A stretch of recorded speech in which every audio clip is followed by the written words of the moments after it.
Broadcasting live. It's America's longest running talk show on computers. It's Computer America, bringing you the biggest names in technology with guest interviews, new products, and your emails. Listen live at computeramerica.com on any device around the world. Email the show at live@computeramerica.com or find us on social media.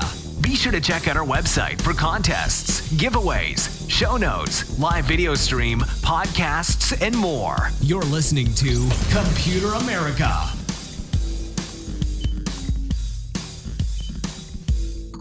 Hello and welcome into the Computer America Show. We are the nation's longest running, nationally syndicated radio talk show on computers and technology. Thank you for joining us. I'm your host, Ben Crossman, and I hope all of you are having a wonderful day because, we're going to get kicked off here with, of course, our Gamer Tuesday. This is a Tuesday dedicated to all things video games. So if you are looking for, something to entertain yourself, something to, hear about your favorite game, I think that we have a pretty good selection today. So you're probably going to hear something that is going to catch your interest. And so a couple of things before we get started here. The first thing being, of course, computeramerica.com. Anything we talk about here today, be it any articles, videos, just anything and everything, can be found at our website, right there on the homepage for, I think, like the next 2 weeks. It stays up there. So you can, feel free to, of course, check that out. Also, while you're there, be sure to sign up for the social media contest brought to you by Logitech, and we give away a great prize from them every single Friday live on the air. And then be sure to check out the live video stream, which can be found at our website as well as, of course, at twitch.tv, or if you're just listening to us on IRN, we thank you so much for doing that as well. No way preferred, just hey, however you feel you want to listen to Computer America, that is the best way. So with all that out of the way, why don't we go ahead and just bring on our guest today?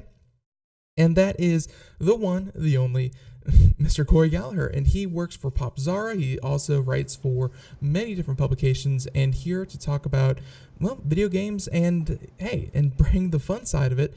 Cory, welcome back onto Computer America. Hey, thank you very much for having me, Ben. It's great to be here. I love the new Twitch stream. It looks fantastic. Thank you. Yeah, we're actually pretty proud of it, and it's I as much as we still very much value radio, and we still do the podcast version of the show, and we still do all the other good stuff. I know that Twitch is still a gamer's kind of thing, which is kind of appropriate for Gamer Tuesday, and I'd love your opinion on this as well. Because you do work in media, you do, you write articles, you do the old-fashioned stuff. But, there's just something about live streaming. There's something about being able to reach through and interact with an audience and, kind of bring that social aspect back to, to anything, be it a radio show such as ourselves or to playing video games. Just what's your kind of take on live streaming? I think it is a fantastic thing. It's a real great way to see new games, to find out more about games, a way to build up the community. A lot of what we see in the gaming community these days is a lot of anger, a lot of outrage. But if you go onto a really popular streaming site, you watch somebody play games, there's a sense of camaraderie that you just don't see on like Reddit. It's wonderful. It's a good thing. It's a good thing indeed. So very well said. All right. So with that out of the way, why don't we go ahead and get started with the content? And we're going to start with the 8,000-9,000 pound gorilla in the room, making a lot of course, news and just one of those games that like you see it played or you play it and you talk about it after the fact, after you played, and everyone almost unanimously was like, well, I just played the game of the year. Like it was, a lot of people really enjoyed the new God of War, and you mentioned that you had a chance to play it. Let's give a brief overview, for anyone who hasn't heard about one of the longest running franchises in video games. What is God of War, the franchise, and how does this latest God of War kind of fit in? So God of War is a long-running series from Sony. It's one of their headlining franchises. Basically, it's about a Spartan warrior named Kratos who gains the power of the god Ares, gives him a pair of deadly swords that he fights enemies with. It's a very gory action game. Like I said, very long running. Been going on since the PS2. Was one of the big games for the PS2. The game we're talking about today, a lot of people call it God of War 2018. Basically, a game that I guess you could say it reboots the series to some extent. It's on the PlayStation 4. Just came out, I want to say, 2 Fridays ago. $60 at your nearest retail store. Probably worth your money and your time. Now 60, I've heard that some people were saying it was 70. I think there's like some kind of $10, like you get some extra armor, you get some extra goodies. So there's like a different edition for 70, but still available for 60. I mean, and let's talk about, kind of if this is true to God of War, because God of War had a very unique style of gameplay. It had a way that it put very, kind of challenging bosses. It had very mechanical, intensive fights. I don't want to say to the point of Dark Souls, but it had some elements that were pretty unique to God of War. And not to mention the fact that sometimes you're fighting creatures that are many, many, many times your size. I mean, just talk about kind of the gameplay and how it felt, the fluidity. Because 2018, we have good technology now. How did it feel to play? So interesting thing about the new God of War, previous entries in the series, these kind of third-person brawlers. If you can think of maybe a modern take on something like Golden Axe, I guess, you're almost there. It's a really, you have a big view of the fighting, there's these large battles going on, you have a complete eye on the entire scenario, and that kind of defined these games. And you had to like kind of manage your enemies, keep an eye on what they were doing, keep an eye on what you were doing, et cetera, et cetera. God of War, the new one, is interesting in several ways. One of the first ways is that it stars not only Kratos, the Spartan warrior I was talking about, who's kind of headed up the entire series so far, but his son Atreus. Mm-hmm. And, I talk about kids in video games, and the first thing you think is, oh no, it's a kid. They're going to be useless. I'm going to have to escort them everywhere. If they die, the game is over, et cetera, et cetera. And really, I mean, you could count maybe on one hand the amount of non-annoying kids there were in video games. And, like the only thing I'm thinking about is like The Walking Dead. But yeah, I mean, Atreus was a huge part of the game and the gameplay. But right. Yeah, go ahead. Right. And the closest comparison I can make would be to the character Ellie from The Last of Us, which is another big Sony franchise. And interesting point here is that the perspective and the combat in the new God of War have changed in order to make this child character, Atreus, who's with you the entire game, feel useful. Rather than this big over the entire battlefield view, this bird's eye view, you have an over-the-shoulder view from Kratos' perspective, meaning that you cannot see around you. You can see in front of you, you can see a little bit to your sides or peripherals, but if enemies come at you from the flanks or from behind, you can't see them. You are relying on Atreus, the kid, to tell you it's coming. So it makes him feel valuable immediately. That's a really interesting design decision.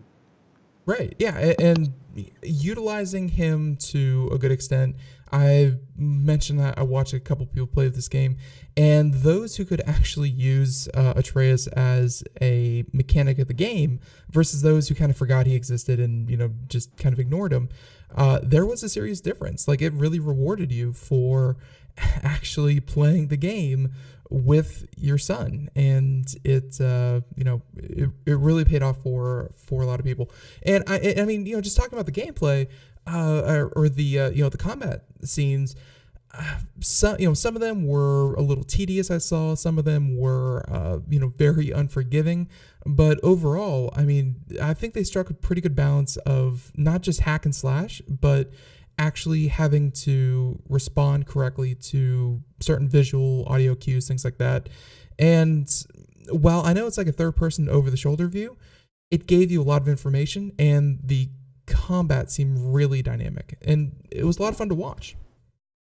Right, absolutely. It's a lot of fun to watch. It's a lot of fun to play. The key mechanic in this one now is that Kratos has a new weapon. Previously in the earlier games, he had a pair of daggers on chains. You'd swing them around. You'd fight a lot of enemies at once with them. In this one, he has an axe that works a little bit like Thor's axe in the Marvel movies, or rather Thor's hammer from the Marvel movies. Throws it, you make it come back, hits enemies on the way out and back. It looks really cool, feels really good to use when you get the hang of it.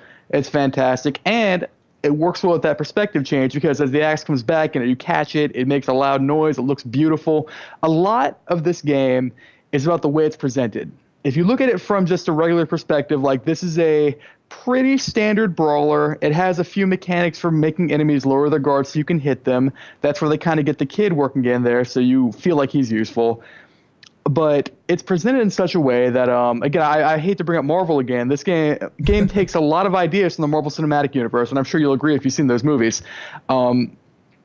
It's really bombastic. It makes even the tiniest thing, like your smallest hit, feels just really chunky, really meaty.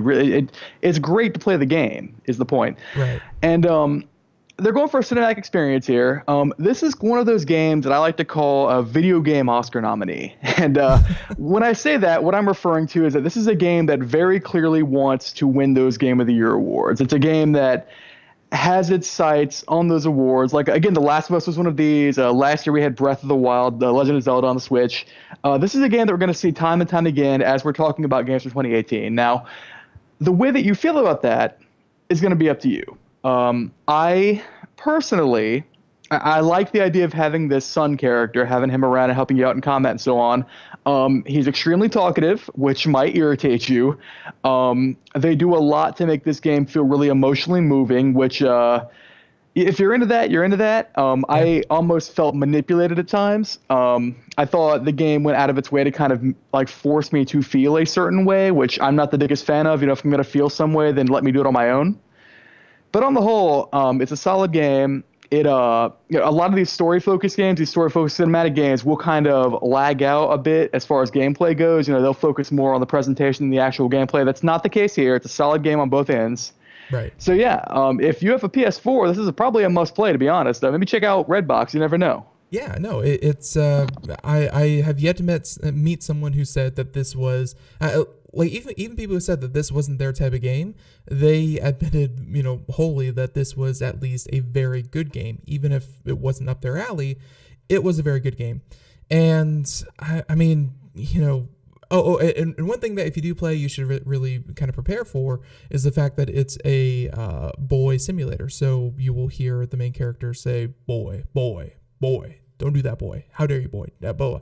So, and that was something that kind of irked me, kind of going through it. But, it's such a small thing that it's the only thing I can complain about. And I know we've talked about exclusives here on the show before, but God, I am so tired of these, PS4 exclusives. PlayStation 4 is killing it on the exclusive. There's no doubt about it. But I wish this thing came out on computer because I kind of sort of really want to play it on a computer. I would not get my hopes up for that anytime soon. I know it's such a small thing, but yeah. So I mean, there's that. The gameplay is pretty in depth. You can of course customize it to how you feel like you want to play it. There's talent trees if you're a fan of those. So if you find yourself using your axe more than your swords, more than bare fist in combat, you can every person has a different way that they prefer to play. You could probably play it to your advantage. There's armor, there's progression, and I think they even added some kind of post storyline kind of content. It's like something about a mountain, and you can go on, face challenges, and kind of get something a little bit more even after you complete the main storyline, which I found kind of unique. In a lot of story-driven games, after the story, well, you're done. Congratulations. God of War at least seems to be trying to add a little bit more for people to play. Yeah, absolutely. I mean, it's the kind of game that it's gorgeous. You just want to keep playing. It is shockingly lengthy for what it is. You see these newer games with this gorgeous art style, this beautiful cinematic presentation. You think, oh, this is going to last me 5-6 hours. I can beat it in a day. That's not the case. God of War will run you about 20-25 hours, even longer if you decide to do everything. So that's fantastic. That's, if anything, I think that's the best thing this game does, is that you're really getting value for your money with this one. Yeah, value for your money for sure. And yeah, so I think we're going to wrap up, kind of the coverage there. Again, it's going to be a contender. Like you said, it looks like it wants to win Game of the Year. And I think it has a pretty good chance. Of course, there's going to be other contenders out there, but this looks good, plays good, lots of content. And yeah, there's not much you can really take away from it. And by the way, one thing I did want to mention, you said something about it takes a lot of notes from the Marvel Cinematic Universe. That's because of the source material. If anyone out there is a big fan of Nordic, not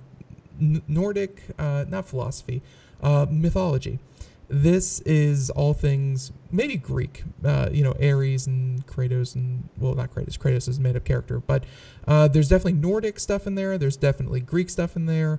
It pulls on a lot of material that I think people would recognize from other sources, but it definitely makes it its own. So it's a lot of fun, and God of War, I would definitely recommend picking it up just like yourself.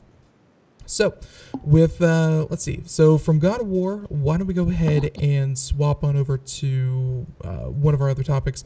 And all right, let's talk about the fact that a lot of gamers on social media sites, they're ready to get angry about every little thing.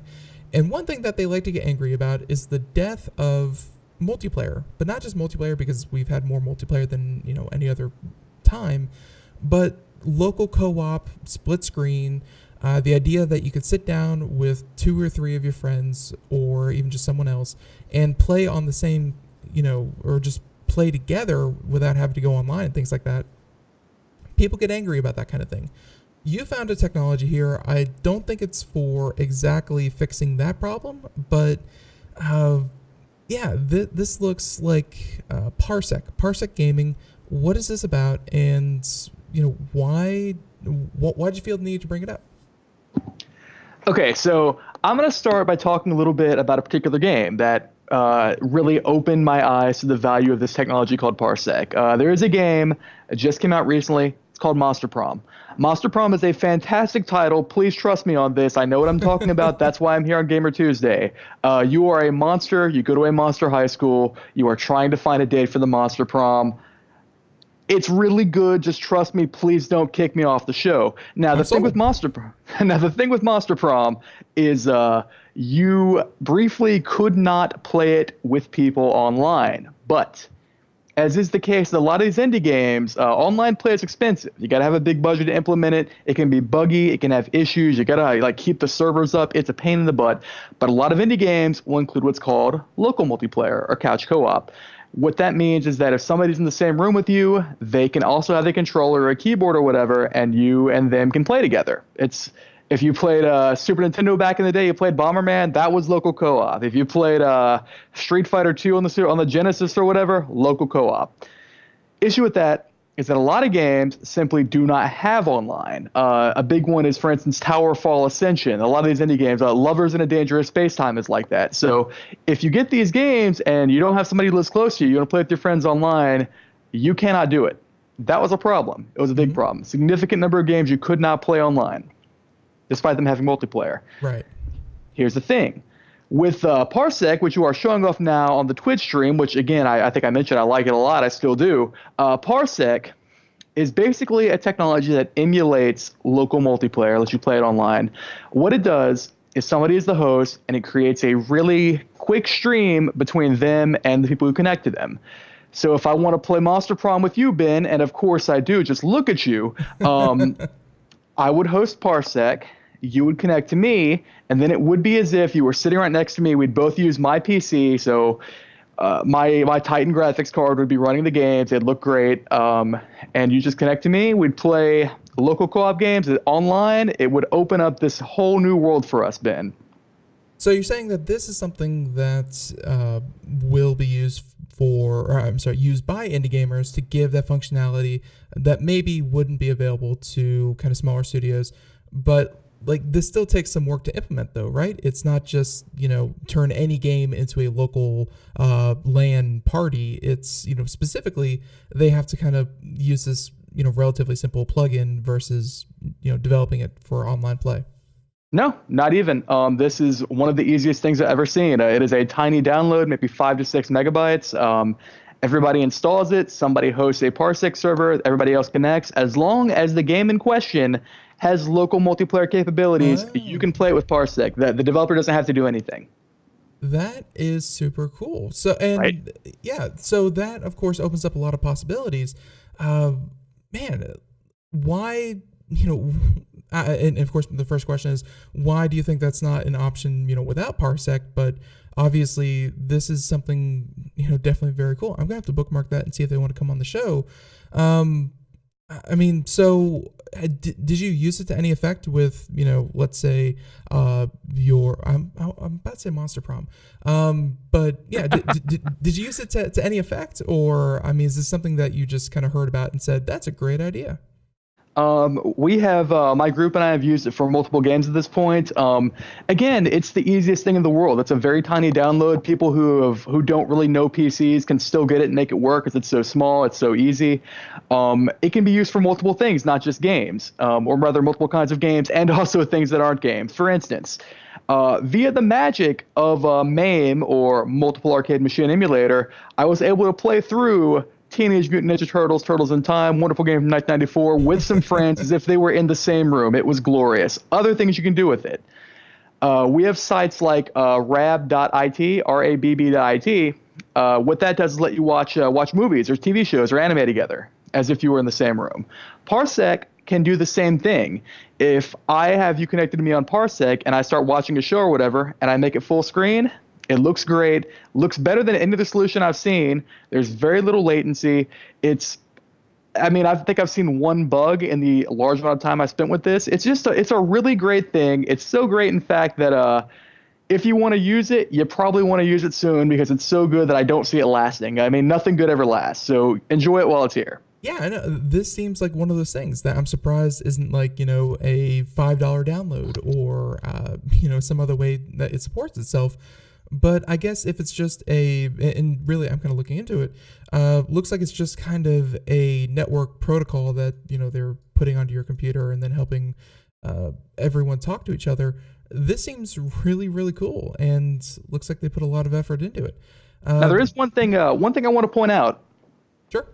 Is that you really only want to use Parsec with people that you know and trust, because it does allow for a significant amount of control of your system to other people. So, I wouldn't just look up somebody on Craigslist and say, hey, let's play on Parsec. Not a good idea. Use protection, people. Trust me. Poor Craigslist.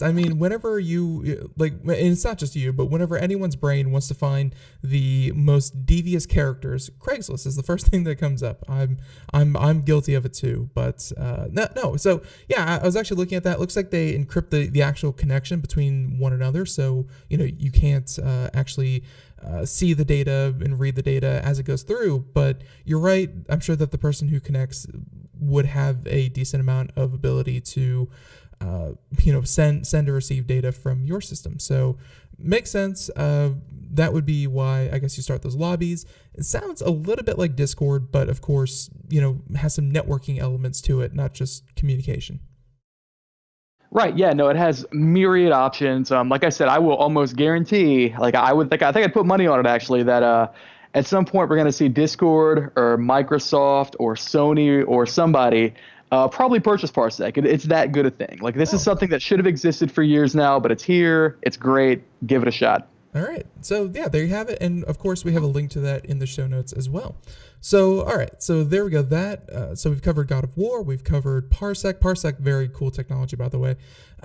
Let's talk about, all right. So we've lately been touching on, I think we had one security privacy expert on the program to give us a decent outline of the new European Union privacy laws that were going into effect.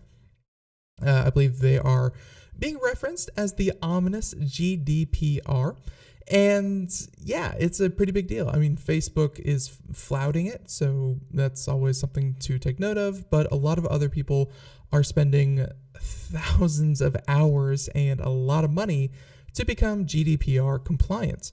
It's a big deal because if you don't become GDPR compliant, the European Union will essentially, let's say if you're not GDPR compliant in the United States, but you do business in Europe and you are GDPR compliant over there, they will actually ban you from doing commerce or doing business in Europe because of the fact that you don't uphold the standards everywhere you do business. It's not just about Europe, and that's why it's having an effect here in the United States. So that's a quick overview. You bring to our attention a MOBA, which is a mobile online battle arena, a lot of fun, great type of franchise, but I've never, unfortunately, heard of this one, and looks like, well, I really didn't have to, because it's shutting down. So talk about Super Monday Night Combat, gave you a little bit of a background on the privacy laws, but why are they shutting down over what should be just pretty basic privacy standards? So the idea with the GDPR is that it establishes a whole bunch of different protections for consumers as far as their data is concerned. The GDPR actually was signed into law in 2016, but it hasn't really gone into effect until recently, and it's affected a whole lot of things, especially if you play a lot of games. You may notice, for instance, that if you are subscribed to email offers from, say, Green Man Gaming, they will have written you asking you, hey, please confirm that you want our emails because of the GDPR.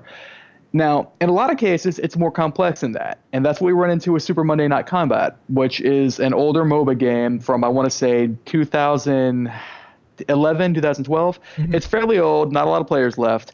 Point is, was a free game.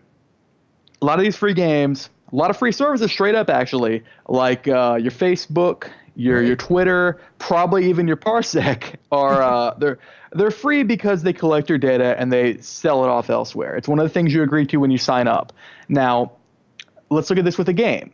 If we're dealing with a game like Super Monday Night Combat, when you sign up for the game, you provided a lot of data. Now, thanks to the GDPR, you have to confirm that you still want them to have this data, and you also have the option to say, no, I don't want you to have it anymore. For a game like Super Monday Night Combat that doesn't have a lot of players anymore, I mean, that's a lot of work. That's a whole lot of work. Right. Maybe the game's not bringing in that much money anymore. So if it comes down to, do we keep running this game and deal with this GDPR stuff, or do we just get rid of it? They decide to get rid of it. And we're seeing this elsewhere, too. Ragnarok Online, big MMORPG, still huge with a lot of people, does not operate in Europe anymore because of the GDPR. Yeah, that would be one of the fallout, and like I mentioned, if because they have to comply everywhere. So I guess one way around it is to sacrifice completely your European player base. But I think something that people, of course, because Computer America, we're very US centric here. Europe as a collective, as all the different countries, they are actually a bigger market than the United States as a single entity. So the United States is bigger than any one country over there, but all the countries over there are bigger than the United States combined. So it's a pretty big thing to lose Europe. And these privacy laws, it's kind of interesting to see them actually have real world consequences. So, and I guess the next question for you would be Super Monday Night Combat. Obviously a game that dwindles in popularity. It happens to the best of them. I mean, is this really a bad thing, though? I mean, if they didn't have the player base to justify it, and it seems like they were making money only by, not surreptitious means, but, previously allowed means, is this really such a bad thing? I mean, that really comes down to you. If you are that concerned about the use of your data, which, let's be entirely honest, if you are online on Twitch watching the stream right now and you are signed in, your data is gone. You gave it up. It's been sold. I've already sold my soul to Amazon. Exactly. There's no way around it. If you use Amazon, if you use Facebook, and I mean just these two, that's going to hit a significant number of people. Then to be honest, your data's gone. It's long gone. So the concern should be, hey, here are games that are shutting down because of this regulation that isn't really helping anybody. Do we know that it's helping anyone? I mean, it's even had other effects too. Steam Spy, which was a big popular tool for Steam users that could tell you how many people played a certain game, that was forced to shut down as well because of the privacy regulations. And again, it comes down to how much you care about your data. Now, data security and personal data in particular and how it gets around online, I mean, these are very poorly understood things still. It's a buzzword. It's popular to talk about it. We talk about your Cambridge Analytica. That's one thing, but do we really know where we put our data, where it's gone, what's been done with it, and do we know if this really helps? Well, and I think that's part of what the GDPR is set out to do. It's to actually, it's to first of all start a conversation that went largely by the wayside which is that your data is valuable. And what companies do with it, that matters. Those conversations I don't think have been had. But hey, Cory, the music means that we're going to take a break. We're running fast into the middle of the show here. Everyone, we'll be back here in a couple minutes. We'll be right back. Computer America, Cory Galliher from Popzara. Everyone, stay tuned.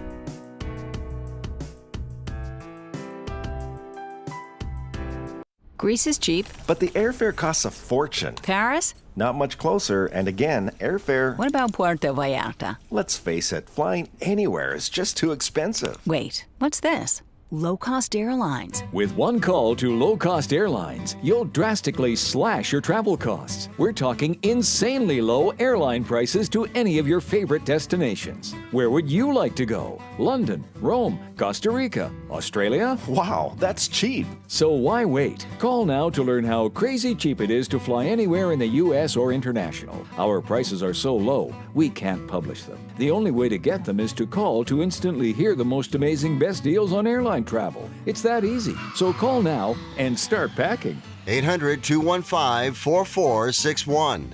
800-215-4461. 800-215-4461. That's 800-215-4461. We are all Brother Wolf. 10 years ago, a group of locals banded together to create positive change.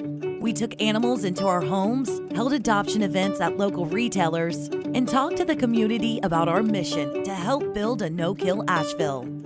A decade later, we have achieved so many victories for animals in need. There's been so much progress, yet there's still so much to do. As part of our year-long celebration, we encourage you to become a member of our special Compassionate Circle program. With a monthly donation of $10 or more, you will have behind-the-scenes access to the work we are doing at Brother Wolf.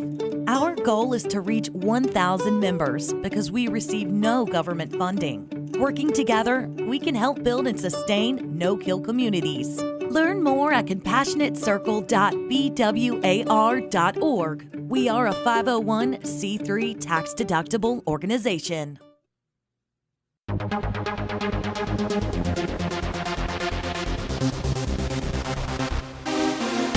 And welcome back to the Computer America Show, 32 minutes past the hour as we continue on here. And yeah, I think we're wrapping up this whole thing about, the GDPR. Of course, Cory, as our guest, I would like you to kind of have the last word. But I mean, this is one game that, again, the player base maybe not big enough to even justify having to ratify new standards. And hey, it happens all the time. You have to do, risk versus reward. But I mean, this is going to affect not just games such as old, Super Monday Night Combat, but it's going to affect things like, if Candy Crush were still popular, I honestly have no idea. It's going to affect, free mobile games and, things like that. I mean, how long do you think we're going to be talking about this? Or do you think we're going to get kind of data protection under control here soon? I don't know about getting it under control, quote unquote, because that really comes down to what you feel is actually under control. It's hard to say. I think it's a questionably understood topic. I think it's been played up quite a bit in the media recently, of course, because of the Cambridge Analytica scandal. Mm-hmm. And I don't think it's going to last. I think it's a very nebulous kind of subject that isn't quite as sexy as something like, oh no, this game has horrible pre-orders, or oh no, this game has demographics I don't like. Things like that. I think that's what's going to take the lead sooner rather than later. I think we're going to stop hearing about this. And I think we are probably going to see a lot of these smaller games get shut down because they can't afford to handle the GDPR restrictions. Right. So, and there we go. And honestly, it's from what I've heard of things like advertisers, which are the people who are buying the data that they're collecting. They honestly don't care that they're losing a couple of data points. They're still going to collect the basics, and I think even the basics are going to be enough for advertisers to be happy to continue buying data, which is the practice that they're trying to tighten up. So, it's going to be business as usual eventually. It's just right now very interesting to see some of these initial, ripples, that come out from it. So there you go. And hey, that's what happens when you throw a rock into a pond. All right. So there's that one. Let's go ahead and move on to our next topic. And why don't we talk about Shadow of the Tomb Raider? So Tomb Raider, they have a very successful franchise on their hands. You know, the games themselves, maybe the hype dies down after a couple of weeks after its release, but the hype train always revs back up whenever there's a new whenever there's a new Tomb Raider coming out. And long gone are the days of the Angelina Jolie looking character, and now we have someone who is adventurous. We have someone who is, you know, tenacious and really a hero in her own right. But it's been a largely single player game, and that's no doubt. So to my surprise, I came across this article, and we of course included in the show notes, but Tomb Raider, a lot of fun, and we were just talking about Parsec and being able to play things with other people. This is something I haven't really heard about, where they're going to have DLC for Tomb Raider. That's, you know, Shadow of the Tomb Raider. That's going to be, you know, kind of obvious. But included in the paid DLC is going to be the ability to actually play with someone else. Like, it's not going to be part of the base game, but the added content that you pay for is going to have, I think it's going to be different missions that you can play alongside someone else. And, you know, I'm sure that adds a lot to how the developers can play, you know, so they make the base game single player, and then they can add mechanics to the DLC that wouldn't work in the single player. But just kind of want to get your feeling, because to say that co-op is a paid DLC exclusive feature, that seems weird, doesn't it? I mean, I think, when I heard about this, the interesting thing that happened to me was I was like, oh man, this is great. There's going to be co-op Tomb Raider. I guess I'm kind of alone in that, because what a lot of people seem to be hearing is, oh no, this is terrible. The co-op Tomb Raider is going to be something you pay for. I mean, that's gaming in 2018. You can't get around that. Okay. I think it's a fantastic idea. I'm really excited for it. Would I have loved it if it were free? Sure, why not? But then it'd be affected by the GDPR. Wait, no. And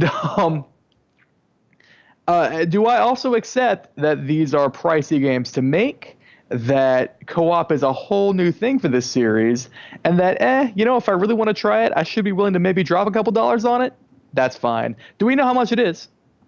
The DLC, I mean, the game, of course, is going to be $60. We can only assume that. The DLC, I have no idea. But in general, you know, these things are usually, like, sometimes think of, like, Destiny. Those expansions are, like, $20, kind of added on. We don't know yet. That's the plain and simple. But I'm guessing somewhere between $10 and $20. Yeah, $10 to $20, probably a little while after the game launches, I would imagine.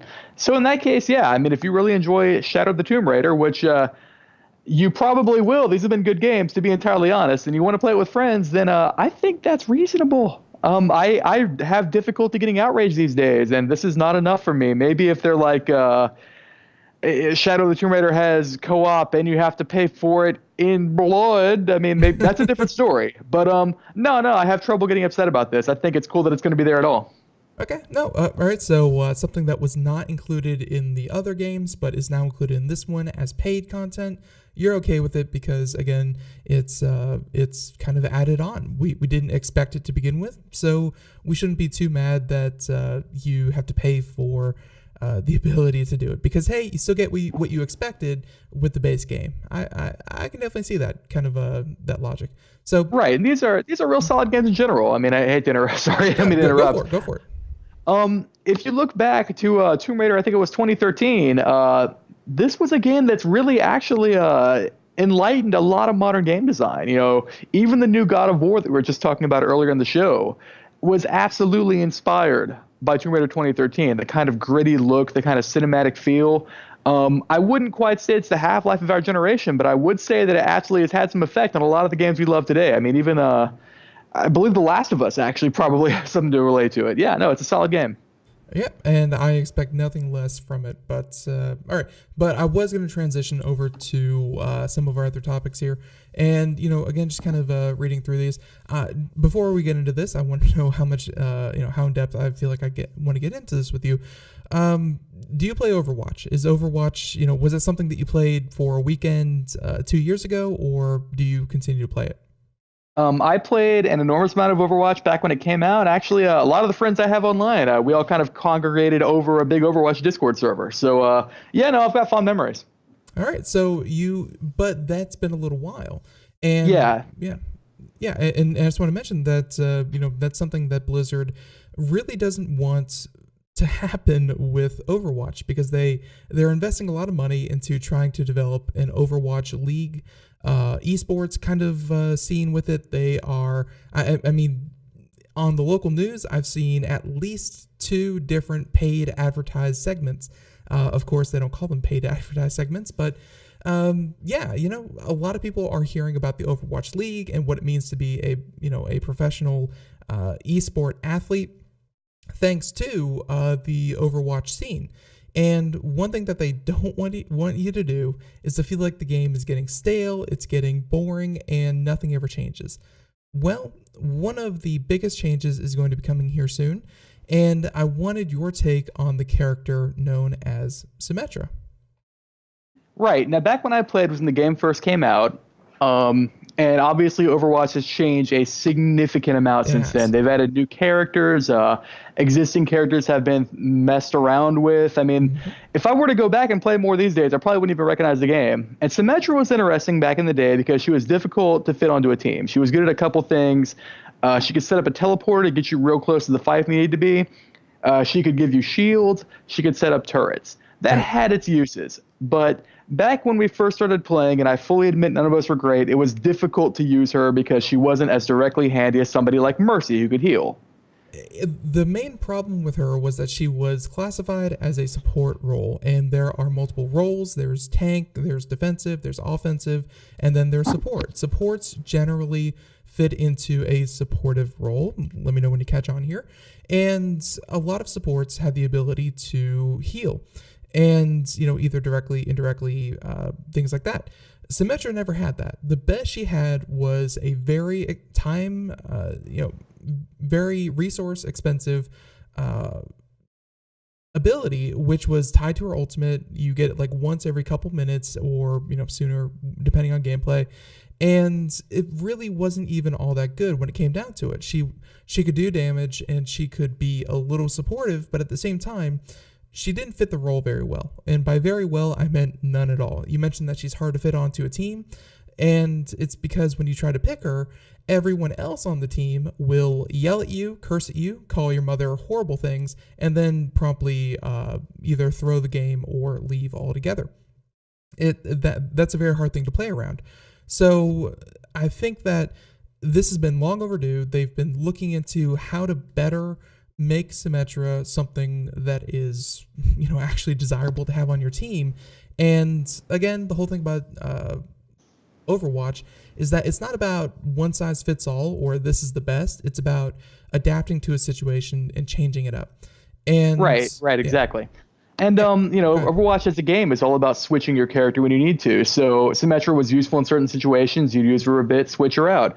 I have friends who play a lot of competitive Overwatch. I have this guy named Dragon who he loves Overwatch, and I'm sure he'd have more to say about this than I would. But at least back at launch, it was pretty clear that some characters needed some help. One of them was Diva. One of them was Symmetra. We've seen them both reworked to some extent so far. So you can definitely say that Blizzard does their job. Right, yeah, and Diva actually is in a pretty good spot right now. She's very well liked and very high pick rate. There are a couple of others, and of course, everything changes when they throw in, like, let's say, a new character. There's always something, but I did want to just kind of mention that Symmetra, they do have her new abilities out on the PTR, which would be the public test realm, and they are subject to change. But I will say that for anyone listening who kind of remembers the Symmetra of current days, the Symmetra of the future looks a little bit a little bit higher skill ceiling. Her left click is now a targeted, like instead of like an auto target ability, it's now a targeted ability. She's looking to become a barrier busting champion. So her primary fire is now a straight beam and will actually absorb ammo instead of using ammo when shooting shields. So, obviously for things like Reinhardt, for Orisa, things like that, she's actually going to be very, very powerful. But it looks like they're still trying to figure out how to not give her a heal, but still kind of make her useful. And it's looking pretty interesting. So it's something I just wanted to mention. I know that Overwatch, it's getting a little long up there, but it's good to see that they're finally getting around to messing with this one character that has been needed, messing around with for quite a while. So there's that, and I think we're gonna go ahead and switch off of Symmetra. Wow, it's something I'm sure a lot of people wish they could hear. We're gonna switch off of Symmetra, and I'll let you decide which one of these next stories that you kind of wanted to tackle. Let's see. We could either talk about the Nintendo Labo, which is something, we've talked a lot about software here today. Labo's not software. Or we can talk about Destiny and the release of the music soundtrack, or we can talk about virtual reality and China's new virtual reality theme park. Well, I think we should definitely go with what more people are talking about these days. I think it's going to be the Labo, to be entirely honest. All right, Nintendo, Labo, however you want to say it. And it's, so give us an overview. What is Labo and why are people talking about it? So here's the idea. Nintendo are known for doing some pretty weird stuff. I mean, things we consider normal today, pioneered by Nintendo, seemed crazy back when. Nintendo has the 3DS, Nintendo has the DS, we'll start with that, which is a handheld console with two screens, one of which is a touchscreen. That's crazy. Doesn't sound crazy now, definitely did back in the day. Then they have the 3DS, which is the same thing. One of the screens has 3D. Sounds crazy now, or sounds normal now, didn't back in the day. So Nintendo does experiments. They love doing it. They kind of do the work in pioneering new things and push the industry forward. Now, cool thing about Nintendo is when they do these weird things, we all kind of benefit because it usually turns out all right. Like I can think of two Nintendo things that didn't work out so well. One is the Virtual Boy, one is the Wii U. And even the Wii U had some good games, so Anyway, Nintendo Labo. Idea is that you have all these features in the Nintendo Switch. You got these controllers that can disconnect from the system. They have very accurate HD rumble capability, like haptic feedback in the controllers. What can you do with that? Well, what if you were able to build like a little toy and then use the features from the Switch to kind of animate that toy, like something out of Fantasia? It's nuts. Mm-hmm. That's what we have here with Labo. Labo is basically an $80 box of cardboard that you use to build these little toys and then use the Switch to kind of give them life. It's really neat. Trust me, just like Monster Prom, please don't kick me off your show. No, it's something that we've, we actually talked about here on the show. I think we talked a bit about it with Nathan Evans, of course. He was just on last Friday. And, he seemed pretty excited about it as well, which is very unusual for Nathan to actually not hate a thing. It's, and I mean, why do you think Nintendo would kind of do this? Because I know that a lot of people, when they talk online about Nintendo, they say, wow, I wish Nintendo had better hardware, would have not more console exclusives, would have more ports of other existing titles onto the Nintendo Switch. Things like that. Things about their central video game player base. Why do you think they care about cardboard? What's their end game with this? I mean, this is pretty clearly a product meant for kids. Nintendo has always been kind of known as the company that's good for kids, and that's kind of what they're going for here. It's difficult to explain why this works as well as it does, but I'll try. When you buy a Labo, comes with the game, comes with a bunch of cardboard. The game tells you how to assemble these toys out of the cardboard. And the fascinating thing here is that the majority of the toys don't actually involve anything but the cardboard. It's meant to, like, you punch it out, you kind of fold them together, you end up with this really sturdy little cardboard toy that doesn't feel like a cheap cardboard piece of crap, even though that's exactly what it is. So it's a really neat idea. For instance, one of the things you can build is a little remote control RC car. If you put the controllers from the Switch into the sides of it, you can then use the Switch itself to drive the car around using the haptic feedback from the controllers. Am I personally going to spend hours messing with this little RC car thing? No, probably not. But a kid would love it, and I can appreciate how cool it is. It's a wonderful idea. Another thing, you had it on screen just now. There's a piano. You can build a piano out of cardboard, insert the Switch bits into it. It then works like a real piano. You're playing a cardboard piano. It makes actual piano sounds. I see you're looking at the robot. There's a whole second set where you build a robot contraption, put it on yourself. You are now a giant robot on screen. You can do crazy robot stuff. It's real cool. So this has been selling. Go ahead. No, and just to be clear, this is more than just cardboard and, kind of slapping things in. There's actually a software component to this as well. And, right, exactly. So you're still playing games, but you're doing so with a different input than little Joy-Cons or the Nintendo Switch.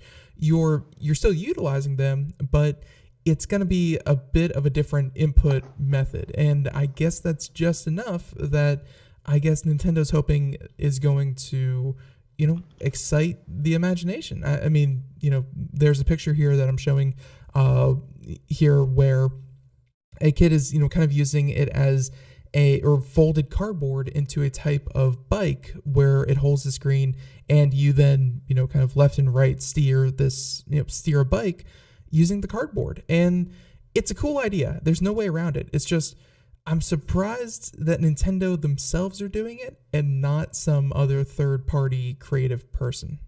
Well, the thing is, if Nintendo themselves weren't the ones doing it, I don't think we would have seen it.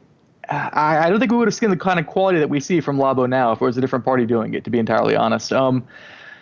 It's so simple and yet so well put together when you do it that it's got this very Nintendo feel to it. Even the software has this cutesy, bouncy Nintendo feel to it. It's fantastic. Now, we got to go back to gaming culture again. We love talking about gaming culture here on Gamer Tuesday. Sure. This is the kind of thing that's going to make hardcore gamers very upset. But then again, everything does. Who cares? What we're going to see, because this is doing well. I mean, if you ever watch a kid play with this stuff, there are videos on YouTube. Find a video on YouTube of a kid playing with this. Their eyes light up. They think it's the coolest thing ever because it actually kind of is. Mm-hmm. And because this is doing so well, I would guarantee you, again, put money on this, that we're going to see character and franchise-specific Labo kits sooner or later. Maybe even announced at E3. That would be interesting. I mean, it's I would like this to definitely be, I would definitely like this to be expanded to not just the kid market. I know that, some of these you mentioned, it's like, how long would an adult, would I really spend on doing this? And it's like, probably not that long, but I feel like what you can do with cardboard and what you could do with these very sensitive input methods, which are the Joy-Cons, you could actually make some very, some very unique ways to actually play a game that would appeal to, older audience. Of course, this is just me being selfish. I mean, this is not the intended audience so far, but good idea. I guess that's what I have to say. Right. Yeah. No, I think it's a fantastic idea. Again, it really embodies the whole Nintendo concept of doing these crazy experiments, seeing how they work, iterating on them if they do well, and so on and so forth. So, yeah, we're going to see more of Labo, almost guaranteed. Again, if you have not actually seen one of these yet or messed with them, I guarantee you it is not as crappy and cheap as you might think it is. It fits together kind of if you have seen like these Japanese puzzles that are created from one block of wood, but they all kind of snap together. Yeah. That's the idea here. There's no staples. There's no metal. It's just cardboard. And if you fold it right, it fits together. You can feel it snap as you like put the joints together. It's wonderful. I am flooded with glee over this cardboard. You can hear it in my voice right now. I'm playing with some Labo right now on the show. Not really, but yeah. No. It's I mean, there's a lot of different ways that they they've turned something that, trust me, I've thrown away my share of cardboard. They've turned something pretty common in our everyday lives and turned it into, wow, that's actually really, really cool. So not going to knock it whatsoever. All right, so there's that one. And by the way, I think the kits are like $60 and $70, or I think it's 70 or $80. It's they're not cheap, but again, you get multiple, I want to call them toys. You get multiple toys out of every kit, and to the right audience, you're going to get plenty of playtime out of it. So, all right, so there's that. Let's go ahead and move on over to, I like this one because and Grayson, I don't know about you, but Grayson. Wow, I'm sorry, Cory. Woo, I have no idea where that came from. Cory, I don't know about you, but when it comes to Destiny, I have a bit of a soft spot for the parent company, Bungie, in the fact that I grew up with Halo, love Halo, and one of the best parts of Halo was the soundtrack. And the soundtrack for Destiny is very much in the same vein. They're very compelling, fits the atmosphere very well, and it's just a lot of fun to listen to. So that's why the composer himself was surprised, and I'm sure so was the gaming community at large, was that Destiny finally releases, I believe the title is called Music of the Spheres, and yeah, they will eventually release them. So just, kind of a quick reaction. How do you feel about the music of Destiny being released in an 8-part musical compilation? I think it's a pretty cool idea. This is not a new concept. We see this kind of thing going on in Japan all the time. Particularly popular Japanese video game OSTs will be released on albums. You can buy them. I think they'll even pop up on the radio from time to time. So yeah, that's pretty standard. The interesting thing is that apparently your guy Marty O'Donnell, the auto director, didn't know this was going to happen. Yeah, no, he had no idea.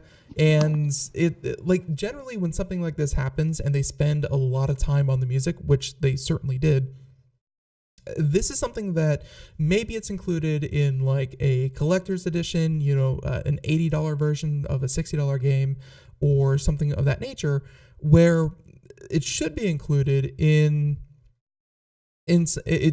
should be included in right out of the box, right out of the gate, because people are going to play it, they're going to like the music, hopefully, and they're going to want to listen to it. One of the reasons that this was, kind of interesting was that a person, Owen Spence, apparently spent years trying to make the album himself, where he would go through the game, try to find just, no noise, just isolate the music, and then he put it online for everyone to hear. And he received a cease and desist letter.